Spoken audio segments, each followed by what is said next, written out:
എല്ലാവർക്കും നമസ്കാരം. സൂര്യനമസ്കാരം കുറേ ലൂസനിങ് എക്സസൈസുകൾ ചെയ്തിട്ടും അതുപോലെ ബ്രീത്തിങ് എക്സസൈസുകളൊക്കെ ചെയ്തതിന് ശേഷമാണ് സൂര്യനമസ്കാരം പഠിപ്പിക്കുക എന്നുള്ള ഒരു മെസ്സേജ് എനിക്ക് വന്നിരുന്നു. അതിൻ്റെ മറുപടിയാണ് ഇന്നത്തെ വീഡിയോ. കുട്ടികളെ സംബന്ധിച്ചിടത്തോളം അവർ ജനിക്കുന്നത് തന്നെ ശീർഷാസനത്തിലാണ് ജനിക്കുന്നത്.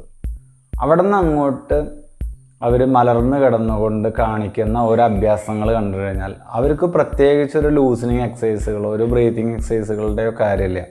എന്തുകൊണ്ടാണ് കുട്ടികൾ ദൈവത്തിൻ്റെ മക്കളാണെന്ന് പറയുന്നത്? അവർ അല്ലെങ്കിൽ ഒരു 8 വയസ്സ് മുതൽ അല്ലെങ്കിൽ ഒരു 10 വയസ്സ് കഴിഞ്ഞിട്ടാണ് യോഗ പഠിക്കാൻ പാടുള്ളൂ എന്ന് പറയുന്നത്. ഈ 10 വയസ്സ് വരെയും 8 വയസ്സ് വരെയും അവരെ നമ്മളായിട്ടൊന്നും പഠിപ്പിക്കേണ്ട കാര്യമില്ല. ആ ശരീരത്തിൽ മുഴുവൻ നല്ല ഫ്ലെക്സിബിലിറ്റിയും നല്ല ഊർജ്ജ സഞ്ചാരവും. കുട്ടികളൊക്കെ ഒന്ന് ശ്രദ്ധിച്ച് നോക്കൂ. രാവിലെയൊക്കെ ഒന്ന് വിളിക്കേണ്ട കാര്യമില്ല. അവരൊക്കെ എഴുന്നേൽക്കുന്നത് ഹൈ എനർജിയിലാണ്, ചാടി എഴുന്നേൽക്കുകയാണ് ചെയ്യുക.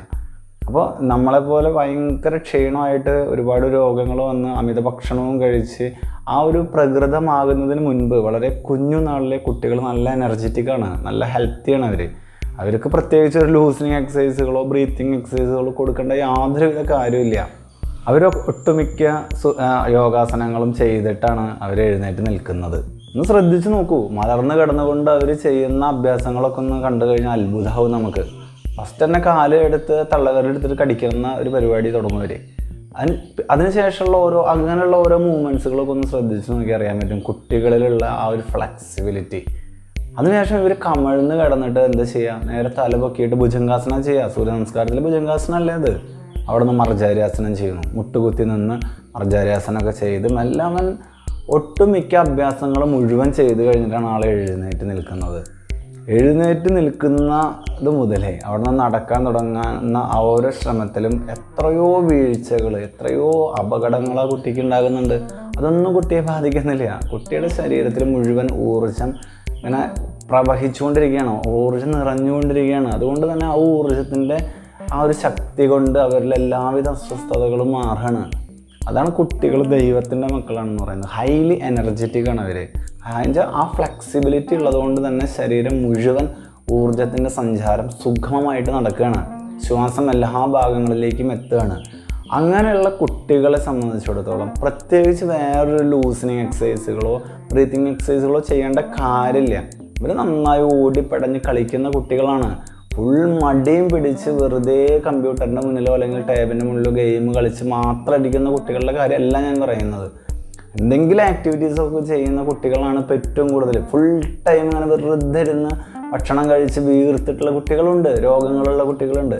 അവർക്ക് ചെറിയ രീതിയിൽ ലൂസനിങ് എക്സസൈസുകളൊക്കെ ചെയ്യണം. അതൊക്കെ ഒരു ഏജ് കഴിഞ്ഞതിന് ശേഷം ഒരു 10 വയസ്സൊക്കെ കഴിയുമ്പോഴേക്കാണ് ഇങ്ങനെ അമിതമായിട്ടുള്ള ഈ ഒരു ഭക്ഷണം കഴിച്ചിട്ടുള്ള ഒരു പൊണ്ണത്തടിയും ഈ മൊബൈലിന് അഡിക്റ്റായിട്ടും അങ്ങനെ ഫുൾ ടൈം ഇങ്ങനെ മടി പിടിച്ചിരിക്കുന്ന ഒരു പ്രകൃതാകുന്നത്. വളരെ കുഞ്ഞുനാളിലെ കുട്ടികളിൽ നല്ല എനർജി ആയിരിക്കും. അത് പേരൻസ് കൺട്രോൾ ചെയ്തിരുന്നത് എങ്ങനെയാണ്, അല്ലെങ്കിൽ അവരെ എങ്ങനെയാണ് ആ ഒരു റൂട്ടിലേക്ക് കൊണ്ടുവരുന്നത്, അതിനെ ആശ്രയിച്ചിട്ടാണ് ഇരിക്കുക. അതുകൊണ്ട് തന്നെ പ്രത്യേകിച്ച് കുട്ടികൾക്കൊരു ലൂസനിങ് എക്സസൈസുകളോ ബ്രീത്തിങ് എക്സസൈസുകളോ കൊടുക്കാതെ തന്നെ ആദ്യം തന്നെ സൂര്യനമസ്കാരം പഠിപ്പിക്കാൻ പറ്റും. യാതൊരുവിധ പ്രശ്നവുമില്ല സൂര്യനമസ്കാരം പഠിപ്പിക്കുന്നതുകൊണ്ട്. ആ സൂര്യനമസ്കാരം എന്ന് പറയുന്നത് ഒരു വ്യായാമ രീതിയായിട്ട് ചിട്ടപ്പെടുത്തിയിട്ടുള്ളതാണ്. ഒരു 7 യോഗാസനങ്ങളാണ് ആകെ അതിലുള്ളത്. അതിലൊന്നാമത്തെ പ്രയർ പോസ്റ്റിൽ പിടിച്ച് നിൽക്കുന്നതാണ് ഒരു യോഗാസനം. അതൊന്നൊരു യാതൊരുവിധ ബുദ്ധിമുട്ടുമില്ലല്ലോ. വെറുതെ നിന്ന് തൊഴുത് നിൽക്കുന്നതാണ് പ്രണാമാസനം എന്ന് പറയുന്നത്. രണ്ടാമത്തെ യോഗാസനം നേരെ കൈകൾ നേരെ പുറകിലേക്ക് മാക്സിമം ബെൻഡ് ചെയ്യുന്നു. നമുക്ക് പറ്റാവുന്ന അത്ര ബെൻഡ് ചെയ്യുന്നു. അതാണ് രണ്ടാമത്തെ യോഗാസനം. മൂന്നാമത്തെ യോഗാസനം നേരെ മുന്നിലേക്ക് ബെൻഡ് ചെയ്യണം. കൈകൾ കാലിൻ്റെ സൈഡിൽ പതിച്ച് വയ്ക്കാൻ പറ്റുകയാണെങ്കിൽ അങ്ങനെ വയ്ക്കുക. അല്ലെങ്കിൽ എന്താ ചെയ്യേണ്ടത്? എത്രത്തോളം എത്തുന്നു ഫോർവേഡ് ഒരു ബെൻഡിങ് മാത്രമാണ് അവിടെ സംഭവിക്കുന്നത്. നട്ടലിൻ്റെ മുന്നിലേക്കും പിന്നിലേക്കുള്ള ചലനമാണ്. 3 യോഗാസനങ്ങൾ അത്രയാണ് വരുന്നത്. 4ാമത്തെ യോഗാസനം അശ്വസഞ്ചലനാസനം. ഒരു കാല് നേരെ പുറകിലേക്ക് ഇറക്കി വയ്ക്കുന്നു, തല ഉയർത്തുന്നു. എന്നുവെച്ചാൽ ഓടാനൊക്കെ നമ്മൾ നിൽക്കില്ലേ, 1 2 3 സ്റ്റാർട്ട് എന്ന് പറയുന്ന ആ ഒരു പൊസിഷൻ. അങ്ങനെ ഓടാൻ കൈ ഇങ്ങനെ കുത്തി ശരിക്കും ഇങ്ങനെ കുതിക്കാൻ നിൽക്കുന്നത് പോലെയുള്ളൊരു പോസ്റ്ററാണത്. അതൊന്നും ചെയ്യുന്നത് കൊണ്ട് യാതൊരുവിധ അപകടവും നമുക്ക് ആർക്കും വരില്ല. കുട്ടികൾക്കും വരില്ല, പ്രായമുള്ളവർക്കും വളരെ ശ്രദ്ധിച്ചത് ചെയ്യുകയാണെങ്കിൽ യാതൊരുവിധ കുഴപ്പമില്ല. ശ്രദ്ധിച്ച് ചെയ്യണമെന്ന് മാത്രം. പ്രായമുള്ള കുറേ രോഗങ്ങളൊക്കെ കുടുംബങ്ങളുള്ളവരൊന്ന് ശ്രദ്ധിച്ച് ചെയ്യണമെന്ന് മാത്രമേ ഉള്ളൂ. അതുകൊണ്ട് യാതൊരുവിധ അപകടവുമില്ല, ഗുണം മാത്രമേ ഉള്ളൂ. അതിനുശേഷം എന്താ ചെയ്യണത്? അടുത്ത കാലം ഇറക്കി വയ്ക്കുന്നത് ഒരു പുഷപ്പ് ചെയ്യുന്ന പോലെ ഇങ്ങനെ നിൽക്കുന്നതാണ്. ഒരു 7 എഴുതിയിട്ടുള്ളത് പോലെ ദണ്ഡാസനം. അതിനിപ്പോൾ എന്താ അത്ര ബുദ്ധിമുട്ട്? അത് ചെയ്യണോണ്ട് എന്താണ് ദോഷം? അതിനുശേഷം നമസ്കരിക്കുകയാണ്. നമ്മളിപ്പോൾ നമസ്കരിക്കുക എന്ന് പറയുന്നത് ഒരു അമ്പലത്തിൽ പോയാലോ അല്ലെങ്കിൽ പള്ളിയിൽ പോയാലോ അല്ലെങ്കിൽ ഏതെങ്കിലും ഗുരുക്കന്മാരെ കണ്ടാലോ നമ്മൾ നമസ്കരിക്കുന്നുണ്ടല്ലോ. അതിനിപ്പോൾ ആ നമസ്കരിക്കുന്നതിന് എന്താ പ്രശ്നം?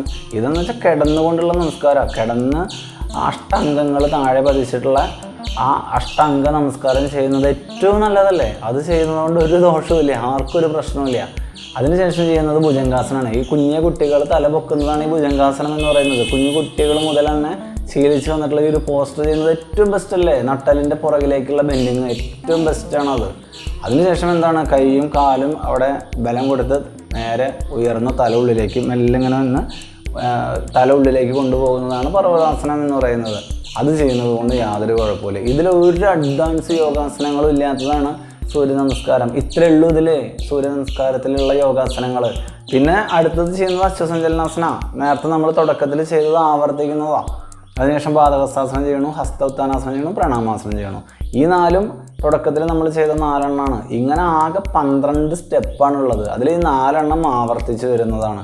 വളരെ സിമ്പിളായിട്ട് ചെയ്യാൻ പറ്റുന്ന, വളരെ സിമ്പിളായിട്ട് എല്ലാവർക്കും പഠിക്കാൻ പറ്റുന്ന ഒരു വ്യായാമ രീതിയാണ് സൂര്യ നമസ്കാരം. ഇതിൽ പഠിക്കുക എന്ന് പറയുന്നത് പ്രണാമാസനം ഒന്നും പഠിക്കാല്ലേ, തൊഴുത് നിൽക്കുന്നത് ഇപ്പോൾ എന്താ പഠിക്കാനുള്ളത്? കൈ ബാക്കിലേക്ക് കൊണ്ടുപോകുന്നതൊന്ന് കാണിച്ചു കൊടുക്കണം എന്ന് മാത്രമേ ഉള്ളൂ. പാദഹസ്താസനം ഒന്ന് പറഞ്ഞു കൊടുക്കാം, അതിനുശേഷം അശ്വസഞ്ചലനാസനം ഒന്ന് പറഞ്ഞു കൊടുക്കാം. പിന്നെ ഈ ദണ്ഡാസനം അഷ്ടാംഗ നമസ്കാരം ഒന്നും പ്രത്യേകിച്ച് പഠിക്കാനൊന്നുമില്ല. ഭുജംഗാസനം പർവ്വതാസനം ഒന്ന് പറഞ്ഞു കൊടുക്കാം. നട്ടലിൻ്റെ മുന്നിലേക്കും പിന്നിലേക്കുള്ളൊരു ചലനത്തിനാണ് ആ ഒരു 2 യോഗാസനങ്ങളെ കൊണ്ട് പ്രധാനമായിട്ട് ഉദ്ദേശിക്കുന്നുള്ളൂ. ശ്രദ്ധിച്ച് ചെയ്യണമെന്ന് മാത്രം. ഇത് ബാക്ക് പെയിൻ ഉള്ള ആളുകളോ അല്ലെങ്കിൽ ഭയങ്കര വെയിറ്റ് കൂടിയിട്ടുള്ള ആളുകളോ അങ്ങനെയുള്ള ആളുകളൊക്കെ പെട്ടെന്ന് ചെയ്യുന്ന സമയത്ത് അസ്വസ്ഥത ഉണ്ടാവും. ഇതൊക്കെ ഒരു കോമൺ സെൻസാണ്. ഇത് ശ്രദ്ധിച്ചാൽ മതി. ഇത് നമ്മൾ കുട്ടികൾക്ക് വേണ്ടി ചെയ്യുന്നത്. ഇതിനെല്ലാം ആരും നെഗറ്റീവ് ദയവേദന കാണരുത്.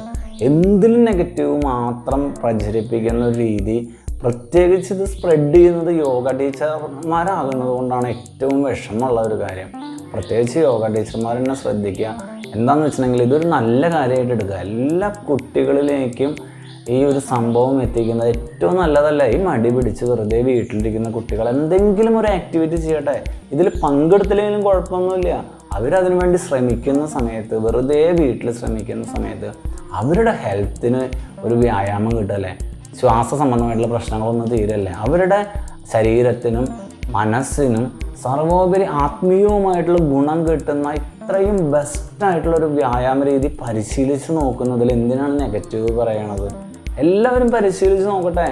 പങ്കെടുത്തില്ലെങ്കിൽ യാതൊരു കുഴപ്പമില്ല. അവർക്കൊരു ആരോഗ്യം കിട്ടി, അവർ കുറച്ചു കാലം കൂടുതൽ അവർക്കൊരു ആയുസ് കിട്ടുകയാണെങ്കിൽ ഏറ്റവും നന്മയല്ലേ നമ്മൾ ചെയ്യുന്നത്. അത് മാത്രം ഇതിൽ ചിന്തിച്ചാൽ മതി. അപ്പോൾ എല്ലാവരും ഇതൊന്ന് പ്രൊമോട്ട് ചെയ്യുക, എല്ലാവരിലേക്കും എത്തിക്കുക. മാക്സിമം കുട്ടികൾ പങ്കെടുക്കട്ടെ. അപ്പോൾ ഇത് ഒരു ഉദ്യമമായിട്ട് കണ്ടുകൊണ്ട് യോഗ ടീച്ചർമാരാവണമെന്നൊന്നുമില്ല, ഒരു എക്സസൈസ് ശരീരത്തിന് വേണമെന്ന് ആഗ്രഹിക്കുന്ന എല്ലാവരും, മക്കളുടെ ആരോഗ്യം ആഗ്രഹിക്കുന്ന എല്ലാവരും മാക്സിമം ഈ വീഡിയോ ഒന്ന് ഷെയർ ചെയ്തിട്ട് ഈ സൂര്യ നമസ്കാരം എല്ലാവർക്കും ഒന്ന് പറഞ്ഞു കൊടുക്കുക. ഇനി നിങ്ങൾക്ക് അറിയില്ല, ഇതിനെ നേരിട്ട് നിങ്ങൾക്ക് കണ്ടിട്ട് അല്ലെങ്കിൽ ഓൺലൈൻ വഴി ക്ലാസ് വേണമെന്ന് വെച്ചിട്ടുണ്ടെങ്കിൽ എല്ലാ ദിവസവും 7 മണി മുതൽ 8 മണി വരെ, ജൂൺ 21 വരെ പല പല ബാച്ചുകളിലായിട്ട് സൗജന്യമായിട്ട് നമ്മൾ സൂര്യ നമസ്കാരം പഠിപ്പിക്കുന്നുണ്ട്. എല്ലാ ദിവസവും പഠിപ്പിക്കുന്നുണ്ട്. ക്ലാസ് ആവശ്യമുണ്ടെങ്കിൽ ഇതിലുള്ള നമ്പറിലേക്ക് വാട്സപ്പിലേക്ക് മെസ്സേജ് അയച്ചിട്ട് അത് കൺഫേം ചെയ്യുക. കാരണം കുറച്ച് കുട്ടികൾക്കാണ് ഒരു ദിവസം ക്ലാസ് കൊടുക്കാൻ പറ്റുള്ളൂ. നമ്മൾ മാക്സിമം 20 കുട്ടികളെയാണ് ഒരു ദിവസം ക്ലാസ്സിലെടുക്കുന്നുള്ളൂ, അല്ലെങ്കിൽ ശ്രദ്ധിക്കാൻ പറ്റില്ല. അതുകൊണ്ട് തന്നെ 20 കുട്ടികൾക്ക് ഒരു ദിവസം കൊടുക്കും, അടുത്ത ദിവസം 20 കുട്ടികൾക്ക് കൊടുക്കും. എന്തെങ്കിലും സംശയങ്ങളുണ്ടെങ്കിൽ ഇടസമയത്ത് എപ്പോഴെങ്കിലും ഒഴിവുള്ള സമയത്ത് അവർക്ക് സ്പെഷ്യലായിട്ട് നമ്മൾ കാണിച്ചു കൊടുക്കും. അപ്പോൾ നിങ്ങൾക്ക് താല്പര്യമുണ്ടെങ്കിൽ, പഠിക്കണമെന്ന് ആഗ്രഹമുള്ള ആളുകൾ, അവരുടെ മക്കളെ തന്നെ പഠിപ്പിക്കണം എന്ന് ആഗ്രഹമുള്ള ആളുകൾ എന്ന് വെച്ചിട്ടുണ്ടെങ്കിൽ കോൺടാക്ട് ചെയ്തോളൂ. ഇനി പ്രായമായിട്ടുള്ള ആളുകൾക്കും സൂര്യ നമസ്കാരം പഠിക്കണോ, അതും നമ്മൾ പഠിപ്പിച്ചു കൊടുക്കുന്നുണ്ട്. അപ്പോൾ ഈ ഒരു ഇൻ്റർനാഷണൽ യോഗ ഡേയോടനുബന്ധിച്ചൊരു ഉദ്യമമായിട്ട് കണ്ട് ഇത് എല്ലാവരിലേക്കും ഒന്ന് എത്തിക്കുവാനായിട്ട് മാക്സിമം ഒന്ന് ഷെയർ ചെയ്യുക. നിങ്ങളുടെ വിലയേറിയ അഭിപ്രായങ്ങളും ഇതിൻ്റെ താഴെ കമൻറ്റ് ബോക്സിലൊന്ന് ടൈപ്പ് ചെയ്യൂ. അപ്പോൾ എല്ലാവർക്കും നന്ദി, നമസ്കാരം.